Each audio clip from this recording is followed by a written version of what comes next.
জানাতে আমাদের সাথে চট্টগ্রাম থেকে যুক্ত হচ্ছেন সহকর্মী প্রণবেশ চক্রবর্তী। প্রণবেশ, আইনজীবী সাইফুল ইসলাম আলিফ হত্যাকাণ্ডের ব্যাপারে আপনার কাছে সর্বশেষ কি তথ্য রয়েছে, আর জেলা আইনজীবী সমিতি গতকাল বিকেলে যে দাবি করেছে সে বিষয়ে বিস্তারিত কি তথ্য রয়েছে জানাবেন। আইনজীবী সাইফুল ইসলাম আলিফ হত্যাকাণ্ডের ঘটনায় গতকাল যে মূল আসামি আলিফের বাবা যে হত্যা মামলাটি দায়ের করেছিলেন চট্টগ্রামের কোতোয়ালি থানায়, সেই মামলায় ৩১ জনের নাম উল্লেখ করা হয়েছে। তার মধ্যে প্রধান আসামি হচ্ছে চন্দন দাস। সেই চন্দন দাস নিজের দায় স্বীকার করে স্বীকারোক্তিমূলক জবানবন্দি দিয়েছেন ১৬৪ ধারায়। সেখানে তিনি হত্যাকাণ্ডের সাথে জড়িত ছিলেন, নিজের দায় তিনি স্বীকার করেছেন বলে আমাদেরকে আদালত সূত্র এবং পুলিশ সূত্র থেকে জানানো হয়েছে। আর এর আগে হত্যাকাণ্ডের সময় আমরা দেখতেছি যে ৫২ সেকেন্ডের একটি ভিডিও ক্লিপ ছড়িয়ে পড়েছিল সামাজিক মাধ্যমে। সেখানে কমলা কালারের গেঞ্জি, হাতে ধারালো অস্ত্র সহ মাথায় হেলমেট পরিহিত একজনের চিত্র দেখা গেছে, যে যে নৃশংসভাবে আলিফ হত্যাকাণ্ডে অংশগ্রহণ করেছিল এরকম দেখা গেছে। তার সাথে আরো অনেকেই ছিলেন। তো সেই কমলা কালারের গেঞ্জি পরিহিত যিনি ছিলেন তিনি হচ্ছেন চন্দন দাস। তাকে ৫ই ডিসেম্বর ভৈরব থেকে গ্রেপ্তার করা হয়। তিনি চট্টগ্রামের যে জায়গায় হত্যাকাণ্ডটি সংঘটিত হয়েছে, চট্টগ্রামের বান্ডেল রোড সেবক কলোনি মেতরপট্টি এলাকায়, সেই এলাকারই তিনি বাসিন্দা। এবং তিনি শ্বশুর বাড়িতে যাচ্ছিলেন ভৈরবে, সেখানে মেতরপট্টিতে তার শ্বশুর বাড়ি। তো সেখানে যাওয়ার পথে পুলিশ তাকে গ্রেপ্তার করে এবং পরবর্তীতে তাকে চট্টগ্রামে নিয়ে আসা হয়। ৭ দিনের রিমান্ডে দিয়েছিল আদালত।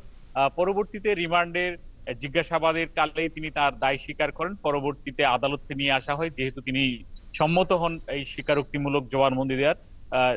পরবর্তীতে গতকাল চট্টগ্রাম মেট্রোপলিটন ম্যাজিস্ট্রেট আদালতে তিনি তার এই দায় স্বীকার করে ১৬৪ ধারায় তার জবানবন্দি দিয়েছেন।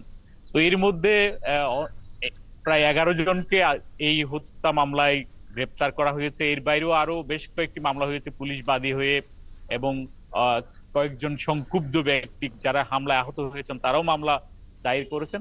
আর গতকাল আইনজীবী সমিতির পক্ষ থেকে যে সংবাদ সম্মেলন করা হয়েছে সেখানে তারা যেটা বলেছেন, একটা হচ্ছে যে এই হত্যাকাণ্ডের সাথে যারা জড়িত তাদের দৃষ্টান্তমূলক শাস্তি, মৃত্যুদণ্ড কার্যকর করা এবং দ্রুত ট্রাইব্যুনালের মাধ্যমে এই বিচার নিশ্চিত করা। পাশাপাশি তারা একটা জায়গায় সংক্ষুব্ধ হয়েছেন, সেটি হচ্ছে চিন্ময় কৃষ্ণ দাসের নাম কোথাও উল্লেখ করা হয়নি মামলাগুলোতে। এই কারণে তারা যেটা চাইছেন যে চিন্ময় কৃষ্ণ দাসের নামও এই মামলাগুলোতে সংযুক্ত করা হোক, কিংবা পরবর্তী পুলিশ যখন ইনভেস্টিগেশন করবে সেখানে যাতে তার নাম আসে, সেই কথাটি তারা জানিয়েছেন প্রত্যেকটি মামলায়।